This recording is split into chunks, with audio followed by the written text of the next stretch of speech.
अगर मैं एक चीज को जानता हूं जो कि 3000 साल पहले से एग्जिस्ट करती है, राइट, तो मेरा मानना यह है कि मुझे उस पर विश्वास करना चाहिए ज्यादा, ना कि उस चीज पे जो कि 400-500-600 साल पहले ही आई है। बिल्कुल, राइट। बिल्कुल। जूलियन कैलेंडर भी कोई ज्यादा पुराना नहीं है। बिल्कुल फैक्ट है। राइट। ग्रेगोरियन कैलेंडर भी कोई ज्यादा पुराना नहीं है। फैक्ट है। हम ग्लोबल ट्रेंड फॉलो कर रहे हैं। बिल्कुल। क्योंकि ये 500-600 साल के अंदर वेस्टर्न इन्फ्लुएंस हमारे पास आई और हमने उसको फॉलो करना स्टार्ट कर दिया। बिल्कुल। सवाल शुरू से यही है कि अगर मेरे पास एक 3000 साल पुराना सिस्टम है जो कि वैलिड है, वैलिडेटेड है, जिसको लोग एक सिस्टम कंसिडर करते हैं, तो फिर मैं एक ऐसे सिस्टम को फॉलो क्यों करूं अपनी लाइफ में जो कि अभी 400-500 साल पहले है। आप मुझे चलो ये बताओ कि एक इंसान है जो 70 साल पहले पैदा हुआ था, ठीक है, और एक इंसान है जो 40 साल पहले पैदा हुआ। आप किसकी बातों पे ज्यादा विश्वास करोगे?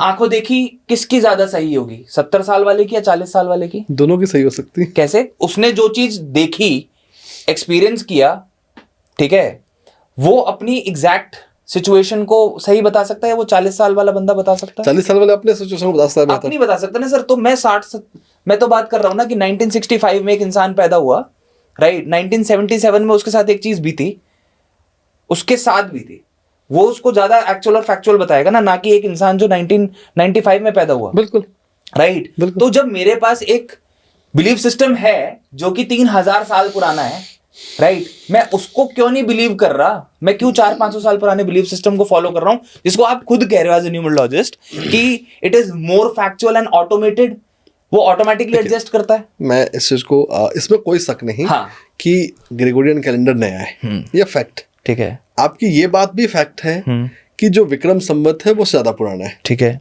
दोनों ही चीजें वैलिड हैं। अब यहाँ जरूरी क्या है कि हम अगर हम दुनिया की आबादी को देखें, 8 अरब की आबादी को, तो अगर हमें चॉइस मिले तो हमें बिल्कुल विक्रम संवत चूज करना चाहिए, इसमें कोई शक नहीं है।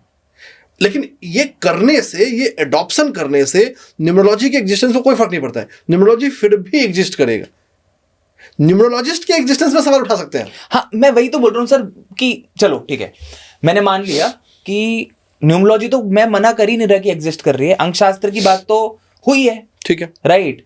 एस्ट्रोनॉमी है, एस्ट्रोलॉजी है, एस्ट्रोलॉजी है तो उसके साथ चलने वाले बहुत सारे ऐसे ऑकल्ट्स हैं जिन पे हम विश्वास कर रहे हैं। नहीं, ये एक फ्रेमिंग ऑफ थॉट्स है, मैं इसको करेक्ट करता हूँ। करेक्ट करो सर, बिल्कुल। देखिए, अब यहाँ सबसे जरूरी चीज क्या है, हम थोड़ा सा लंबा मैं आंसर करता हूँ इसको। हाँ, डेफिनेटली। पहले हमें समझने की जरूरत क्या है ना कि एक बहुत बड़ी सच्चाई है, एक बहुत बड़ा, आज की अगर हम दुनिया को देखें तो इसमें ब्रिटिशर्स का एक बहुत बड़ा इन्फ्लुएंस रहा है, क्योंकि उन्होंने दुनिया के एक बड़े हिस्से पे एक अच्छे खासे समय तक रूल किया। और रूल दो तरह से होता है, एक होता है कि आपने फिजिकल प्रेजेंस किया और दूसरा आपने एक साइकोलॉजिकल प्रेजेंस अपनाया, जिनके साइकोलॉजिकल सिग्नेचर्स को, जिनके इम्प्रिंट्स को आप आज भी कैरी कर रहे होते।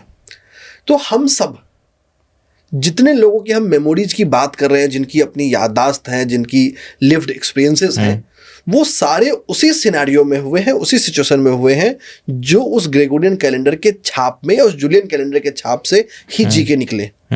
आज की तारीख में जो 8 अरब की आबादी है दुनिया की, वो उसी कैलेंडर को हर पल, हर लम्हा जी रहा है, हर मोमेंट जी रहा है, हर रेफरेंस में जी रहा है। बट हाँ, अगर मैं इसको ऐसे सोचूं कि क्या अगर हम विक्रम संवत को अडॉप्ट कर ले अपने जीवन में, कि नहीं भाई आज से फैसला करें कि नहीं हमको तो भाई विक्रम संवत ही यूज करना है, ये भारत के भविष्य का सबसे बढ़िया फैसला होगा।